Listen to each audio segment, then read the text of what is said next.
Thanks everybody for coming. My name's Dave Nelson. I'm the executive director here at WIHA. Just finishing up my first year in this organization, and I could say after this year working with all of you, the first thing I want to say is thank you. For some of you, maybe you've been social distancing over COVID, and a little while ago you got back into this and you're ready to take action. For others, you've been doing new work and new tasks and facing this ongoing pandemic, which is still with us and will probably ebb and flow for years to come. And hopefully we'll get this thing down to a regular flu by working hard at it. But my gosh, I know a lot of you are exhausted, and we all have sort of crisis fatigue, right? We all have a bit of, oh my gosh, how much more can I do this? And we hope to start today off with just saying thank you. And we know how hard everybody is working and how high the stakes feel for so many of us. Dave Nelson, let me give Erin and Karen a chance to say hello here as we get started. Hi everyone, my name is Erin Eggert and I'm the PALS program lead here at the Wisconsin Institute for Healthy Aging. Hi everyone, my name is Karen Beck. I'm the Director of Administration here for the Wisconsin Institute for Healthy Aging, and I will be the person that you would be in contact to if you're interested in getting a license and going through the process of that, the administrative side of the program.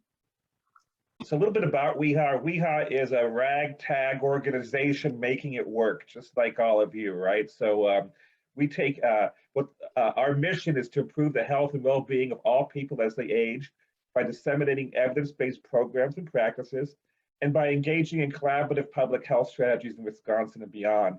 So our national role is an organization that takes the research out there and disseminates it in a way that's hopefully easy to use for all kinds of organizations.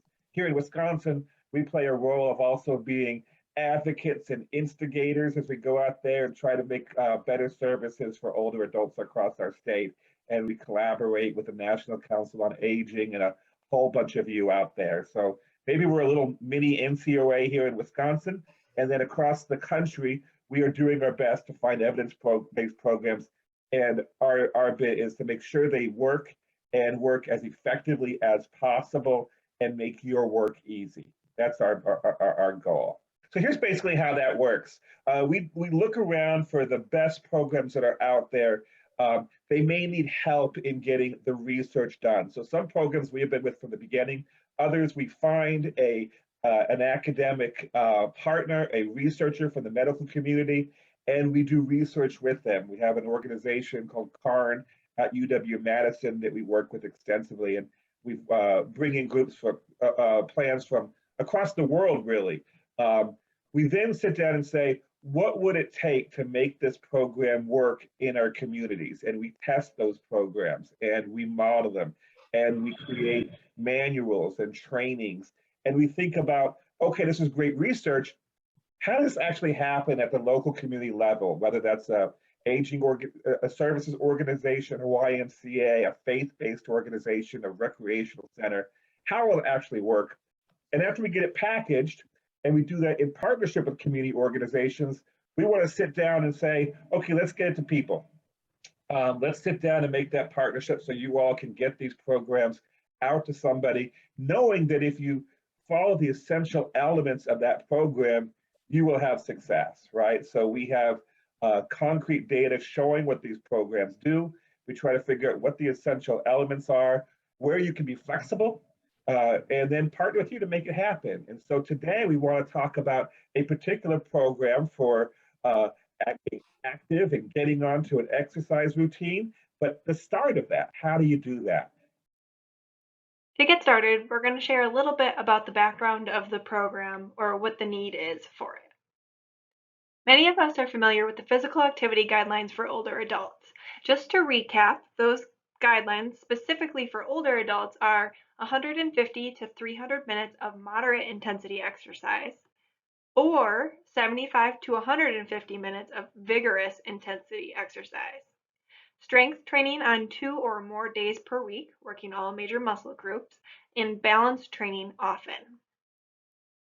The number of older adults who meet the physical activity guidelines has been and still is very low. In 1998, only 5.5% of older adults were meeting the guidelines.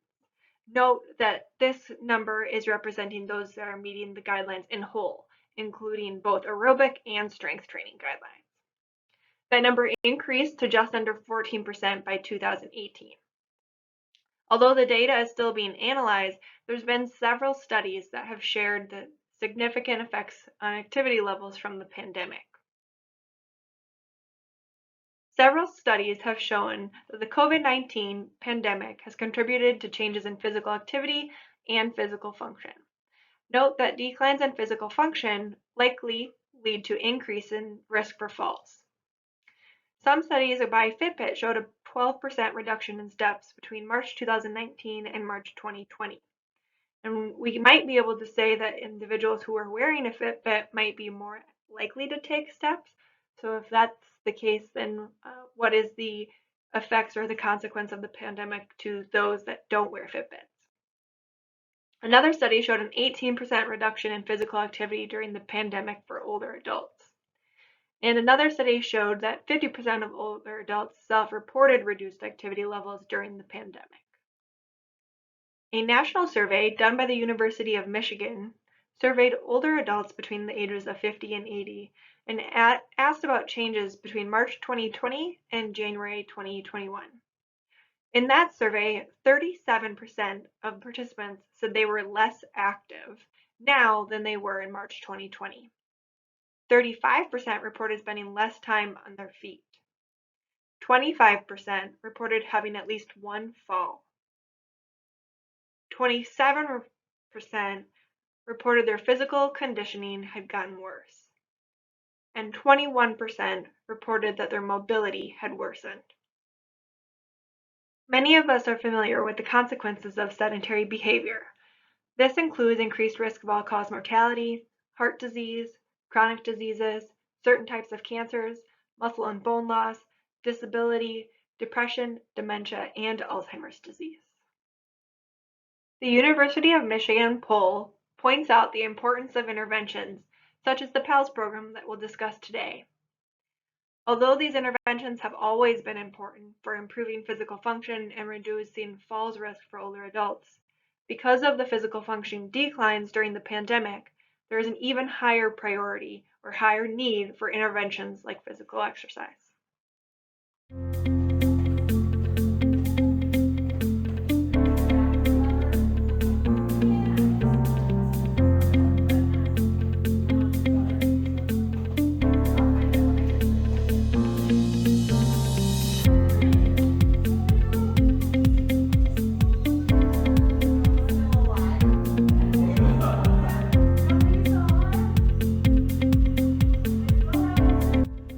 Teaching PALS for about 3 years now. I think we were the first group in 2018 to get trained and bring it back to our county.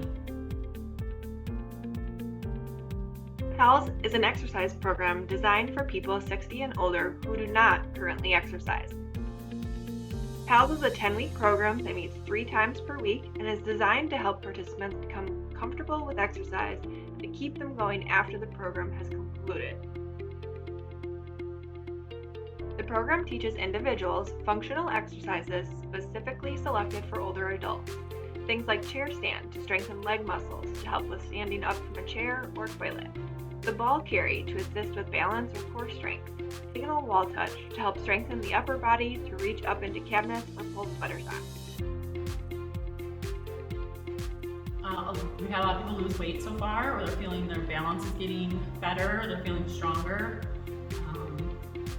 They have now started a regular routine or found a place, and the group has gone to like a fitness center, and they continue working out together just in a different environment. So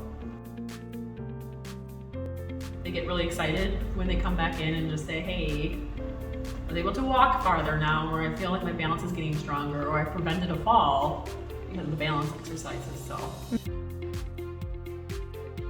it is one of my favorite programs to lead. It's fun and it goes really fast, and the participants really get into it, and they start promoting it to other people in the community.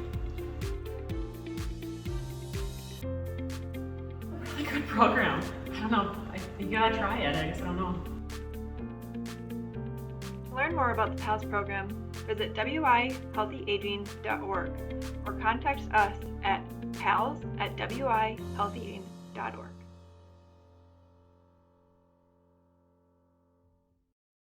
PALS is a beginner-level physical activity program designed specifically for sedentary older adults.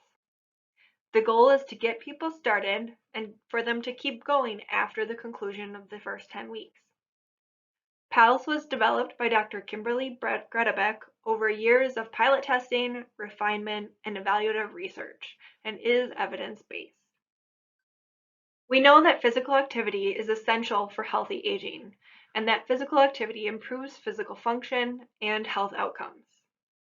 We also know that behavior change skills are necessary for sedentary older adults to initiate and maintain physical activity. The self-management process is also essential to promote behavior change. Lastly, no other program targets all aspects of older adult physical activity guidelines for Americans, including aerobic, strength, balance, and flexibility. PALS is a 20-week program.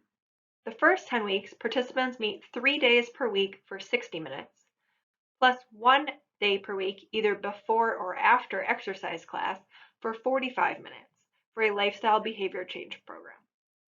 The second 10 weeks, there are 6 coaching sessions over the 10 weeks, and coaching sessions last about 15 to 20 minutes per participant. PALS is for groups of 6 to 12 participants and requires only 1 leader, though 2 are encouraged.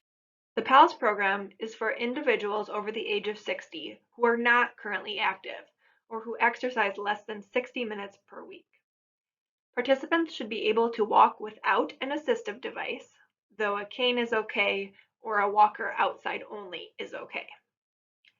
Participants should be without injury that would prevent or limit them from exercising and have experienced less than 2 falls within the past year.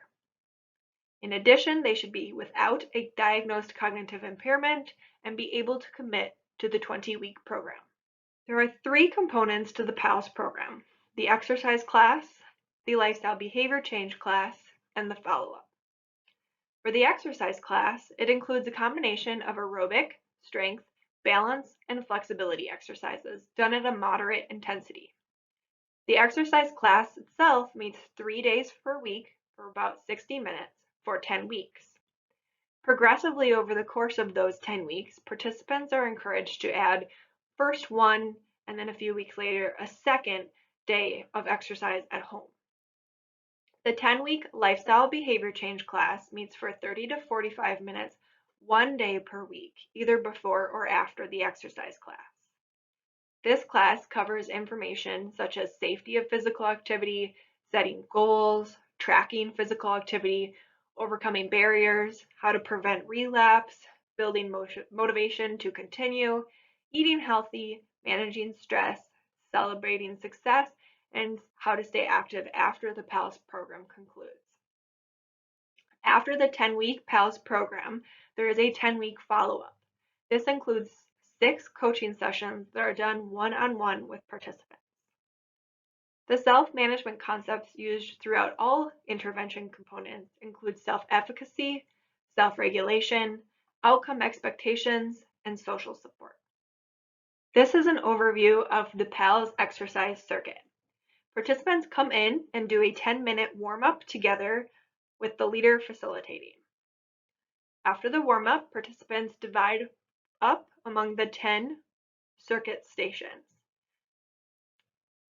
Participants rotate through the circuit stations for 40 minutes, doing each station for 60 seconds, and then having a 15 to 20-second interval where they can rotate to the next station.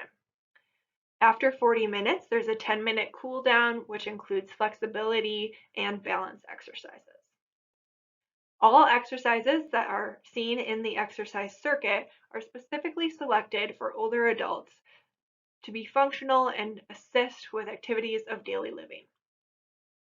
The exercise equipment needed for the PALS program include medicine balls, dumbbells, and step aerobic steps, in addition to chairs, which you may have at your facility. Seen here are examples of what one set of equipment looks like and some storage ideas that previous PALS leaders have used. In addition, you'll need a PALS leader manual, a PALS leader toolkit, and station signs, as well as rate of perceived exertion signs, or what we call RPE charts. The second 10 weeks of the PALS program are for the coaching sessions. The purpose of the coaching sessions are to assess progress of achieving the final goal that participants set, to problem solve and assist to overcome barriers, to evaluate and renegotiate goals, and to provide support. Coaching sessions are done one-on-one and last about 15 to 20 minutes per participant. At first, they meet every week and then move to every other week. Coaching sessions may be done in person, on the phone, or by video call. In addition, a booster session may replace a coaching session in week 4 or 6, and that would be up to the leader if they'd rather have participants come together to go through the PALS circuit and talk between all participants. The RCT of the PALS program showed an increase in walking speed. Walking speed is linked to well-being and survival. In addition, it showed an increase in walking distance, which is linked to functional fitness. Some additional outcomes seen from the PALS program include an increase in total self-regulation, an increase in total physical activity, and an increase in moderate physical activity. As you can see from these 3 charts, after the 10-week program, there was a dramatic increase between pre and post, or right after the 10-week program. And then at 6-month follow-up, although there's a slight decrease, it is still significantly elevated from the pre-test. Now we'll move into leader qualifications and what it takes to be a leader. 1 leader is required for the PALS program, though we do encourage organizations to have 2 leaders trained, just in case somebody needs to provide backup or if a leader is sick. The leaders should have experience with group facilitation of older adults and be comfortable tightly following a manual. The leader training is a 2-day in-person training, and the cost is $650 per trainee. To remain active or to maintain your active leader status, leaders must lead 1 workshop per year. Let's talk about the costs tied to the PALS program. PALS has several one-time costs and then a few ongoing costs. So to differentiate between there, one-time costs would be costs that you'd spend but could lead several workshops with those costs. So for example, the exercise equipment, as you can see here. Ongoing costs would be costs that would be needed to be spent with every workshop. So to start, we'll just talk about what we see on the screen here is the exercise equipment. So this is an example of 1 full set of exercise equipment, and it's important to note here that the cost of exercise equipment varies a lot between the year and between where you decide to purchase your equipment from. So we have had experience spending between $320 to $510 for this same exercise equipment for what you see on the screen here. So it varies around, and we would encourage all individuals to shop around for exercise equipment before purchasing. Additional one-time costs include printing station signs, so that's about 10 pages, printing rate of perceived exertion or RPE charts, and then putty or tape to hang those signs, as well as a music player or a Bluetooth speaker if your organization does not have one already. Music is an essential element of the PALS program, so you'd need to have something to help play that music. All right, now ongoing costs are those costs that would be incurred with each workshop offer. So if you don't have a location and you need to rent a location, then there could be a fee associated with that. If you have space, then you wouldn't have a fee for that. You would need to pay for marketing materials. That could include printing flyers or any other marketing ideas for your community. You do need to print participant manuals. Those are about 132 pages, and you'd have the option of printing them in black and white or color. They are set up so that they can be printed back to back. And then you could purchase 1/2-inch binders for those participant manuals. That is optional. If you'd rather bind those manuals a different way, that would be an option for you as well.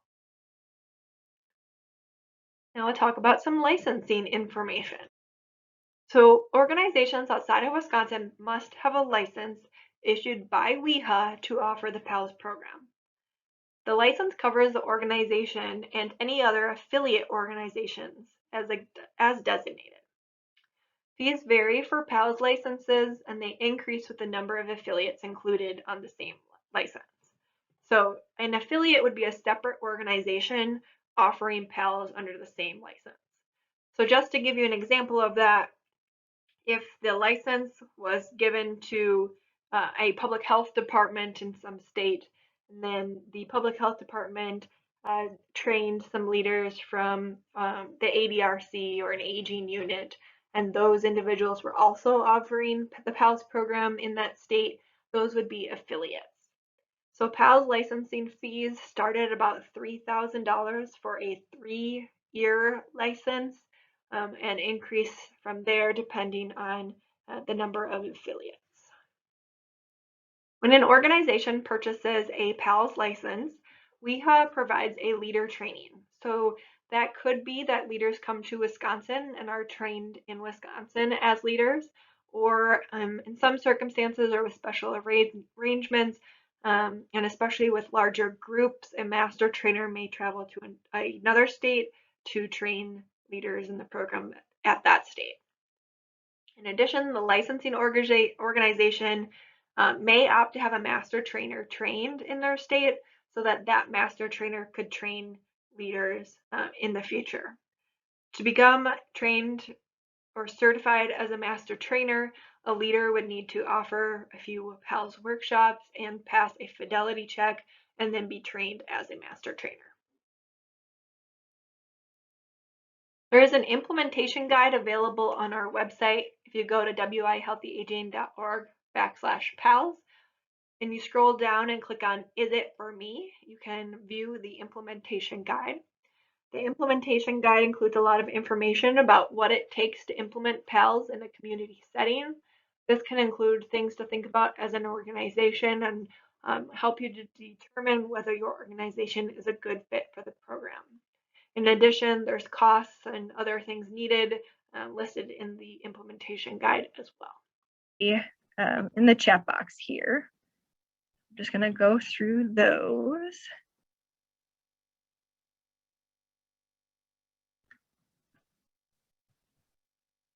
So there's been a question, has there been a change in the participants' RPE from the start of the program to 6 months post? And the PALS program actually encourages participants to always be working at an RPE of 6 to 7. And so RPE is a rate of perceived exertion. And so although the RPE itself does not change, because we're always asking them to work at an RPE of 6 to 7, over the course of the PALS program, participants are able to do more at their RPE of 6 to 7 than they were previously, if that makes sense. Mm-hmm. The question, are participant manuals reusable from workshop to workshop? They are not, just because participants get to take those home. They're encouraged to write in them during the lifestyle behavior change classes, and then use them after the first 10 weeks as well. Can the trainings for leaders be done virtually or have to travel in person to Wisconsin? So the PALS program is all in person. It can't be offered virtually. It has to be facilitated in person, and so does the leader training as well. Because there are so many exercises included with the PALS program, and there's so many variations of a lot of these exercises, and their safety considerations, it's really important to us that it's done in person. There's another question about how easy is recruitment for this program? How do you get over the challenges of the length of time, number of days? And recruitment, it kind of varies. So it depends on where participants are.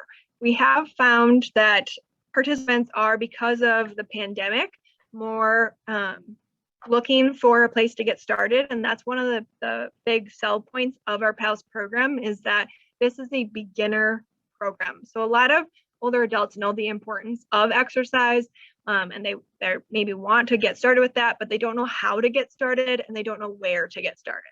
So that's really where the PALS program comes in, and that is a nice safe space. Everyone comes together, and they're all starting from the same point where they're all beginners and kind of moving through the program itself. So during the searching phase, we haven't had any problems with recruitment. We've experienced a challenge recently because of the pandemic, but the same as all of our other programs as well. And then in terms of the length of time and the number of days, we haven't really had any problems with that. Participants are typically kind of nervous about that at the beginning, in turn 3 of the week for 10 weeks. But after the first week, they're all excited about the program. And then when the 10 weeks concludes, none of them will end. They all want to continue to meet together, and they really enjoy the program overall. Another great thing about the PALS program is that all of these exercises can be modified or adapted to be able to do at home. So participants might not have medicine balls or dumbbells, but they could have other things that they could use at home, like cans of soup or a milk jug, that they could still facilitate or still do these same exercises from the comfort of their own home after the program has concluded.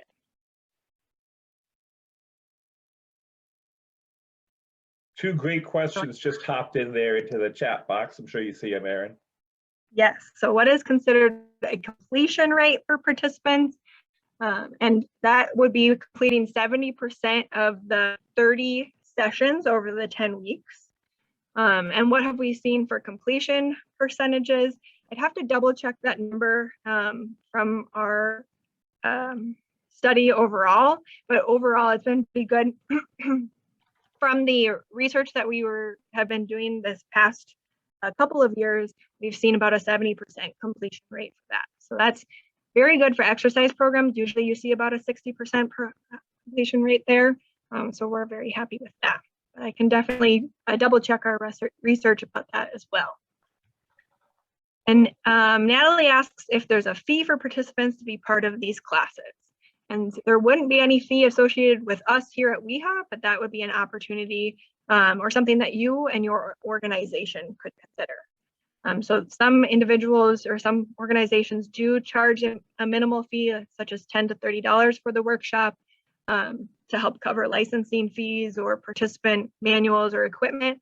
But none of that would be required from us here at WIHA. That'd be up to you. And you don't have to share that with us either. That's Yes, all you. Correct. Yep. Now, Erin, we had a good conversation about this yesterday as you were making sure I didn't say anything too silly in this meeting.